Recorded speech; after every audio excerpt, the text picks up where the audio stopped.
ठाणे महापालिका क्षेत्रात 5व्या दिवशी 8,984 गणेश मूर्तींचे विसर्जन, 6 टनाहून अधिक निर्माल्य झाले जमा. ठाणे महापालिकेच्या क्षेत्रातील 5व्या दिवसाच्या गणेश मूर्तींचे विसर्जन रविवारी भक्तिमय वातावरणात संपन्न झाले. यावर्षी महापालिका क्षेत्रात 5 दिवसांच्या 8,984 मूर्तीचे विसर्जन झाले. त्यापैकी 4,811 मूर्ती शाडूच्या मातीच्या तर 4,173 मूर्ती पीओपीच्या होत्या.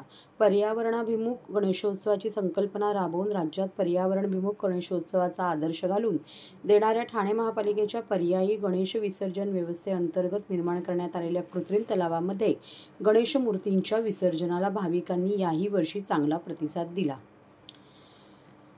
6 टनाहून अधिक निर्माल्य भक्तांनी केले दान. यावर्षी निर्माल्यापासून बायो कंपोस्टिंग पद्धतीने खत करण्यासाठी ठाणे महापालिकेच्या घनकचरा विभागाच्या खत प्रकल्पात निर्माल्य जमा करण्यात आले. कोलशेत, कौसा, ऋतू पार्क येथे हे बायो कंपोस्टिंग प्रकल्प कार्यान्वित आहेत. 5व्या दिवसाच्या गणेश मूर्ती विसर्जनादरम्यान सुमारे 6 टनाहून अधिक निर्माल्य संकलित झाले आहे. या निर्माल्यावर प्रक्रिया करून त्याचे सेंद्रिय खत तयार केले जाणार आहे. तसेच निर्माल्यातील अविघटनशील घटकांचे वर्गीकरण करून ते पुनर्प्रक्रियेसाठी पाठवण्यात येणार आहे.